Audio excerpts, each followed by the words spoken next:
hour.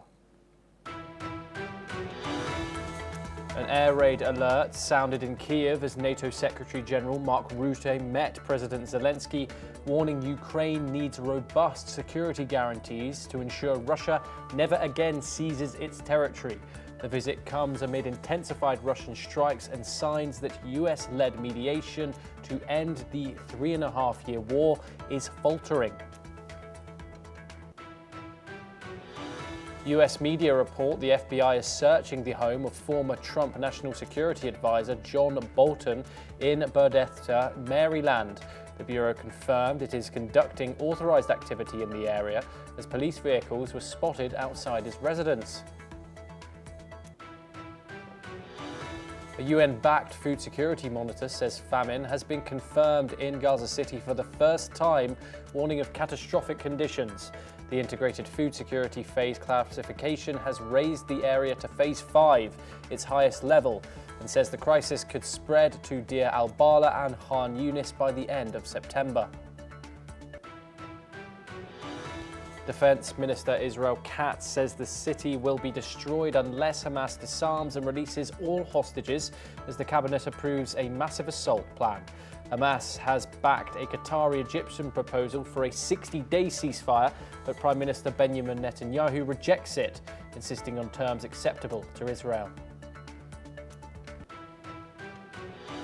Ukraine's military says it hit the Unetcha oil pumping station on Russia's Duzba pipeline, a crucial route for Europe-bound supplies, forcing deliveries to Hungary to stop.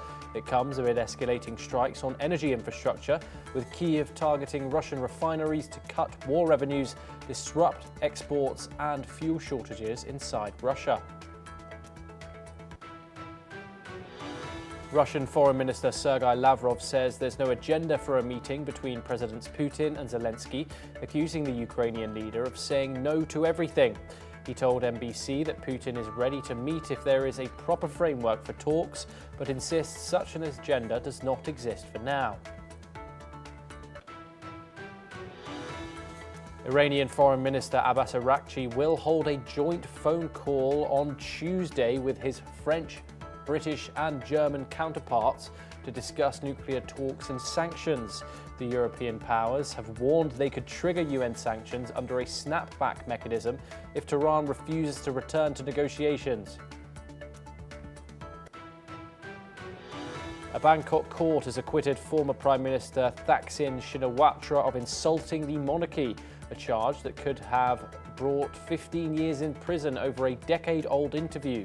The verdict comes as his daughter, suspended Prime Minister Paetongtarn, awaits a court ruling that could oust her from office, raising pressure on the Shinawatra family political legacy.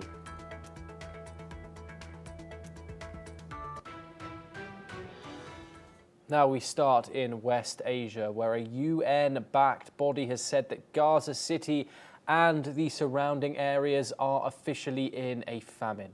A global hunger monitor says over 500,000 people in Gaza are already experiencing famine conditions, a number expected to climb to more than 640,000 by the end of September. The famine is projected to spread south to Deir al-Bala and Khan Yunis. Let's listen in to what the Deputy Director of the Pediatrics Department at Nasser Hospital, Ayad Khalaf, had to say.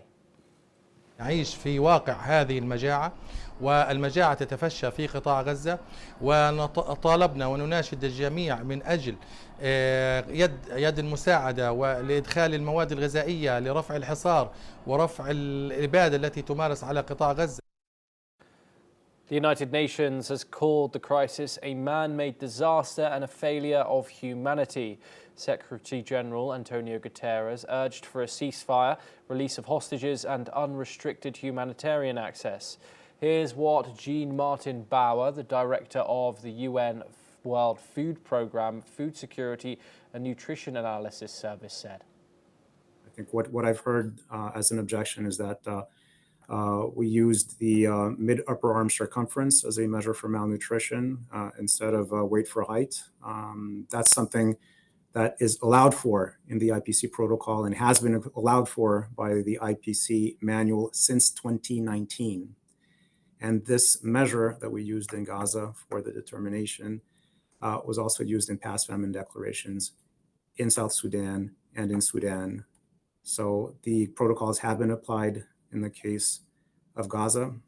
And I remind you that the IPC also has a strong governance mechanism that includes with the foremost experts in food security and nutrition and mortality that looked at the data. Israel has rejected the findings as false and biased, blaming Hamas for food shortages and accusing the IPC report of ignoring Israeli aid data. But UN Human Rights Chief Volker Turk warned that famine deaths could amount to war crimes. Let's listen in to what the locals had to say.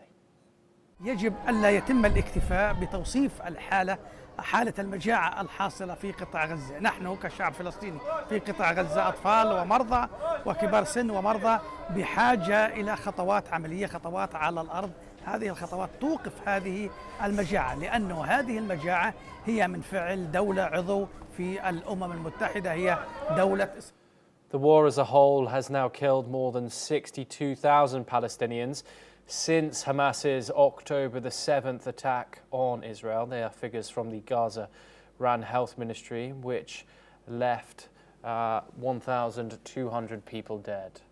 We are now joined by our guest, Ahmed Fatwa, who's a spokesperson for the Fatah movement. He joins us from Ramallah. Thank you very much for joining us, Ahmed, here on the programme. The UN-backed group says that there is officially a famine in Gaza. Israel have responded, saying that this is not true. They have reiterated the words of Benjamin Netanyahu and countless other Israeli officials and said that these images coming out of the Gaza Strip are misinterpreted and that the UN is perpetrating bias and lies. Can I get your response, please, Ahmed? It's expected to come out from the war criminal Netanyahu, who will deny everything. He denies Human Rights Watch reports, he denies Amnesty International reports, he denies even B'Tselem, the very Israeli human rights organization reports about the genocide, and now he's denying the IPC reports. So we are in a situation that the perpetrator, the criminal, will deny everything and will accuse everybody of being biased, of being anti-Semitic, of being anti-Israel. But of course, no one can understand, based on what he showed these excuses, it's unsubstantiated, it's baseless. He's accusing the entire world of bias when the entire world is seeing the criminality on TV and the footages and the images everywhere. Now the IBC confirming there's a famine of stage 5 on Gaza Strip, on Gaza City. That is an evident proof of what everybody has been talking and warning about for the past 2 years. Phase 5 famine means critical malnutrition that could lead to a high number of deaths and a catastrophic famine. Phase 4 is emergency famine. So now in Gaza, more than 500,000 are on phase 5, while 1.1 million in phase 4. So we're facing a humanitarian catastrophe that needs immediate attention, and we cannot stop that attention because Netanyahu said so. After 2 years of committing every crime under the sun, and all these reports after reports by independent sources and independent and respected organizations, then the world needs to act immediately. And this is going on because of the unexplainable impunity that Israel enjoys despite all the criminality they are doing for the past 2 years. Ahmed, Israel has said that they've accused the IPC of ignoring Israeli aid data. What more can you tell us about the aid going into Gaza? Is it getting there successfully as Israel says it is? If it was successful, there would not be deaths from hunger. Just recently, the past 24 days, I believe more than 4 died from hunger. Where is that meals that they claim? Now the GHF, the same organization that is accused of killing the Palestinian people and children while they are trying to seek aid, reported that they provided more than 1 million meal. Now, of course, that report need to be investigated, but even if we assume that it is right, that's not any way close to be enough for 2 million population. 1 million meal, a human being needs 3 meals a day, and children in particular need, extra care and need special kind of food like baby formula to grow up. So this is, of course, even the reports that they release states that there is actually shortages, a big amount of shortages in food. Therefore, that famine is not some fantasy we are talking about. This is confirmed by everyone right now, and the images is just there. So we cannot accept Netanyahu input or Israel input. They are the perpetrators in the very beginning. If we wanted to be, logical about it, that need to be stopped, to be taken as an input for any investigation in the future. What is needed right now is a humanitarian corridors for immediate entry of a flood of food to the deprived population of Gaza, and an immediate ceasefire after 2 years of complete destruction and obliteration of the Gaza Strip, where 2 million human beings under horror and terrorism for 24 months. That need to stop immediately. We have to take into consideration that Israel actually has no goals, no political goals, no military goals in this invasion, other than terrorizing and killing and massacring the people. Ahmed Fatwa, thank you very much for joining us and speaking to us here on the programme. We here at NewsX World will, of course, bring you all updates from the Middle East and, of course, the Gaza conflict as we get them. We now move over to Europe, where Ukrainian President Volodymyr Zelensky has said that Russia is doing everything possible to block a meeting between him and Vladimir Putin.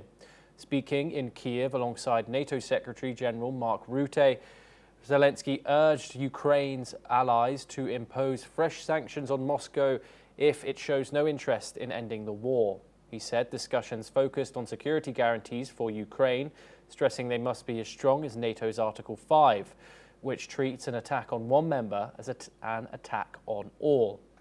Zelensky added that Russia should be pressured into what he called at least a minimally productive position, while making clear that Ukraine is not afraid of direct talks with Moscow's leadership.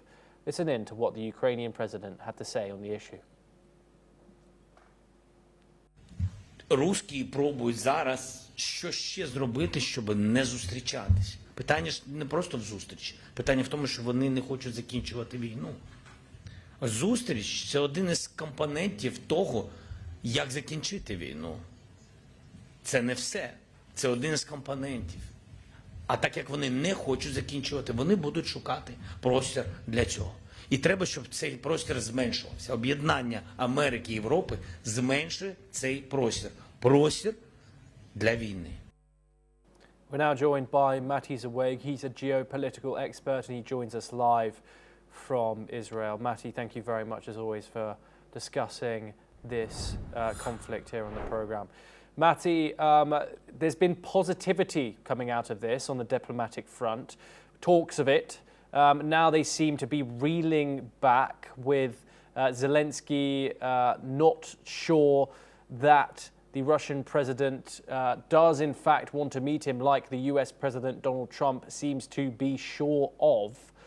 These security guarantees, another matter. How likely is it that Ukraine does get Article 5 security guarantees, which is its desire to end the war?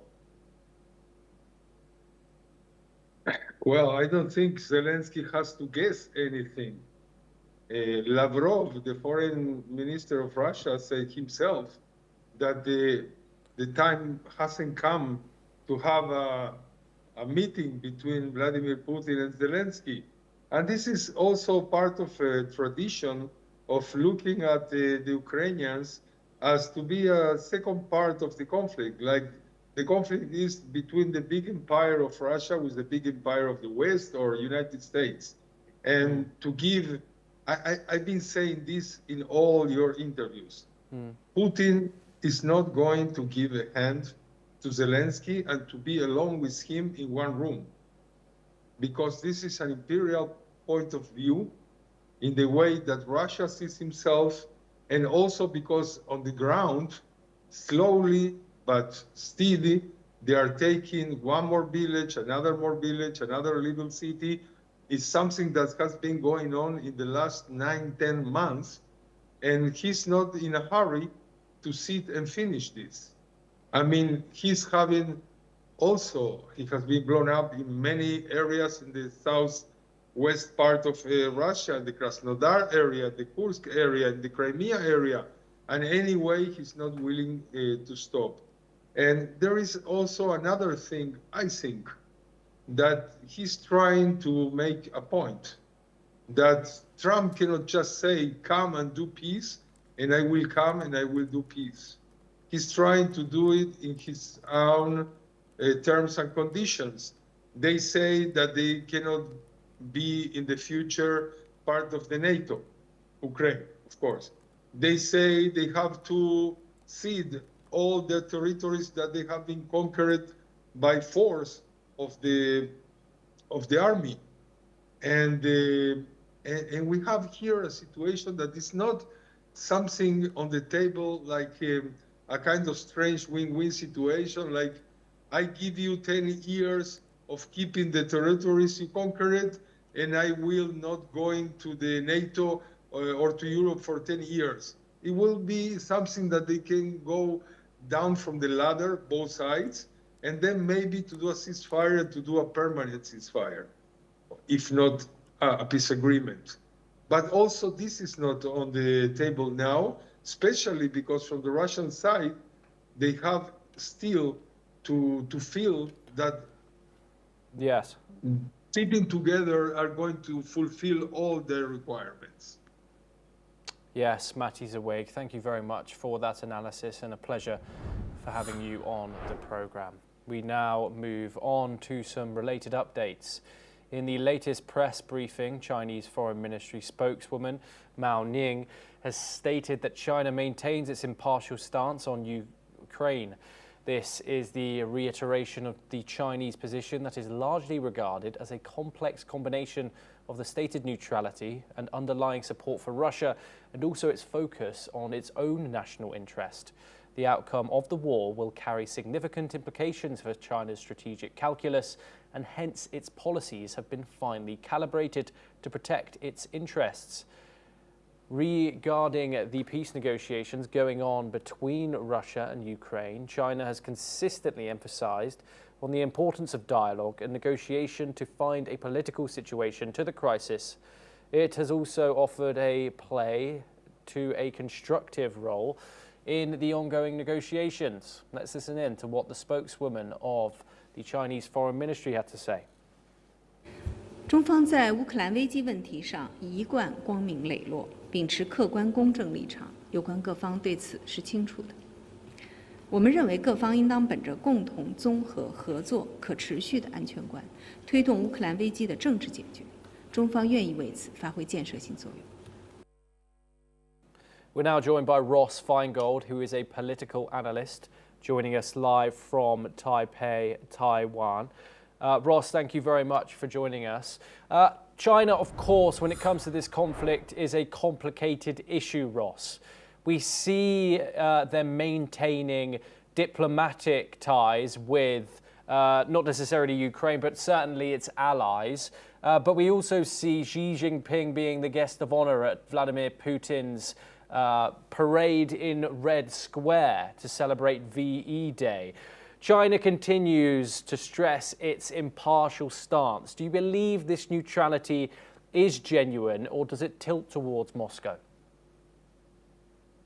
China's policies over the past 3+ years after Russia invaded Ukraine has generally been pro-Russia. They have a very close relationship. They make no secret about that. You mentioned the bilateral meetings, of which they've had several in-person meetings over the past few years, in addition to phone or video calls. And of course, the trade relationship has grown tremendously. China has enjoyed the benefit of importing low-priced Russian oil, and China exports a lot of manufactured goods to Russia because Russia, frankly, has no or very little manufacturing capability. Now, one of the really interesting things here in discussing this relationship is, especially in the United States, there's a school of thought that says China prefers this war to go on and on. Why? Because it degrades Russia in many ways. It degrades the Russian military, it degrades the Russian economy, and all of that is actually in China's interest. So this school of thought says that China actually is rooting for Russia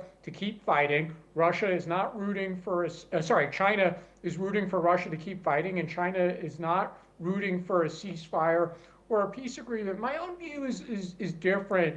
I actually think China would prefer that a peace agreement or a long-term ceasefire is reached because China has a greater interest in trade normalcy. China wants to do business. China doesn't want its companies sanctioned by the United States for doing business with Russia. So I actually think China would prefer that Russia rejoins the global trading community. Ross, thank you very much for that analysis. Do stay with us as we now move over to the United States for a developing story. FBI agents are conducting a raid at the residence of former Trump National Security Advisor John Bolton. The report suggests that the raid is part of a documents-related investigation. The operation took place at around 7 a.m. at Bolton's home in Bethesda, Maryland, and was carried out under orders from FBI Director Kash Patel. Shortly after the raid began, Patel wrote in a cryptic post on X, "No one is above the law," at FBI agents on mission. The development comes days after John Bolton weighed in on U.S. tariff policy. His comments came a day before the high-stakes summit between President Donald Trump and Russian President Vladimir Putin in Anchorage, Alaska. Earlier in a conversation with NewsX World Focal Length, John Bolton said that Trump's an anomaly and that his stance on tariffs does not represent the opinion of Americans. Let's take a listen in. Sure. Well, if I were in Moscow or Beijing, I would certainly try and take advantage of what's been happening on the tariffs. These are unforced errors by Trump, and so it's perfectly clear that others will try to advance their own causes. So I think the best I can say really is think long term here and understand that Trump really is an anomaly. His views on tariffs, his views on a lot of things are not reflective of where I think the majority American opinion is, and I think that will be increasingly clear. John Bolton has been outspoken about the US president's recent tariff measures. In a post on X last week, he wrote, when Trump slapped tariffs on India for buying Russian oil, but not China, which also purchases Russian oil, it may have pushed India further into the Beijing-Moscow axis. This lack of focus by the Trump administration is an unforced error. John Bolton, who served as Donald Trump's third national security advisor for 17 months, frequently clashed with President Trump on issues regarding Iran, Afghanistan and North Korea, as per the reports.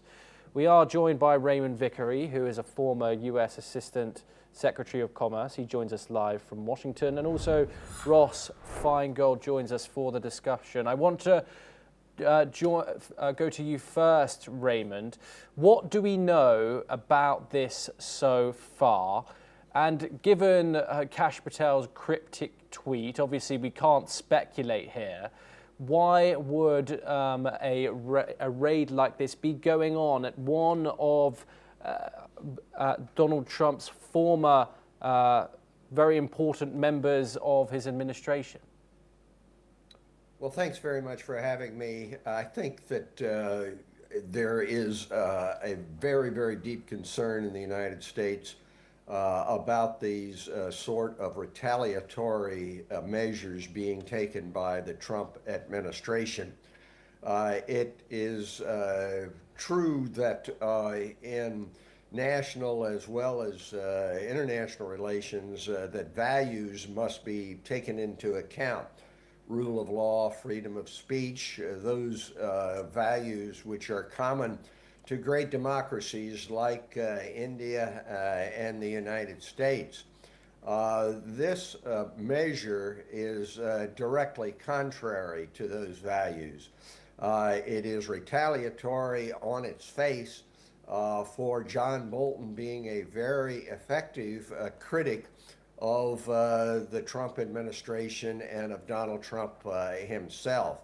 It has been shown many, many times that retribution is one of the key elements in the Trump strategy to increase his own power in the United States. With John Bolton, of course, it's particularly galling to the president because John Bolton was the national security advisor for a time during the first Trump administration. He has impeccable conservative and Republican credentials. He is not someone you can characterize as left-wing. So it's very important to Trump to be able to crush this kind of opposition, just as he's tried to do with the courts, what he's tried to do with institutions of higher learning, indeed any center of effective criticism. So it's now time for great democracies to adhere to values and help us in the United States, as opposed to standing aside and saying, well, it's none of our business. Ross, if you could briefly weigh in on this as well. What's the significance behind this?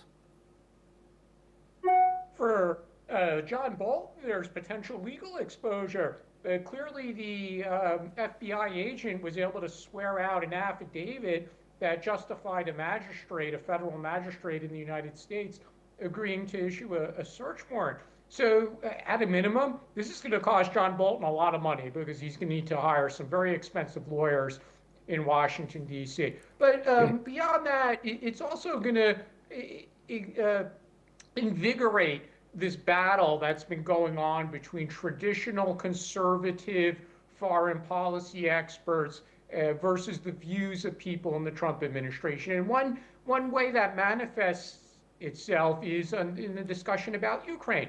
Traditional conservative foreign policy views tend to be to support Ukraine against Russia for a variety of reasons. Ukraine's a democracy, Russia violated its sovereignty. But the view in the America First MAGA era is that the United States shouldn't be bankrolling Ukraine's security, and that's really a job for the Europeans.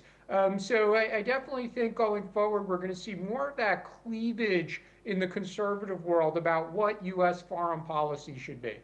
Ross Feingold. Raymond Vickery, thank you very much for joining us on the program.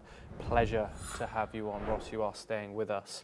NVIDIA CEO Jensen Huang arrived in Taipei to meet chip-making partner TSMC days before the company's earnings release. His visit comes amid tensions over NVIDIA's China-focused H2O chip, which Beijing has flagged as a security risk. NVIDIA has asked to suppliers, including Foxconn, Samsung, and Amkor, to halt work while it sells existing inventory. Here's what he said. My main purpose is to visit TSMC. As you know, we have a next generation architecture called Rubin. And Rubin is very advanced. And we have now taped out 6 brand new chips to TSMC. Huang thanked TSMC, which has taped out 6 new chips for NVIDIA's next-generation Rubin supercomputers. He confirmed talks with Washington on a successor to the H20, tentatively called the B30A. The H20 cleared for sales in July after U.S. export curbs, faces uncertainty after Chinese regulators warned of security risks. Huang insisted the chip had no backdoors and said that production will resume once China orders. Huang thanked TSMC, which has now taped out 6 new chips for NVIDIA's next-generation Rubin supercomputers. He confirmed talks with Washington on a successor for the H20, tentatively called the B30A. We're now joined by Ross Feingold once again.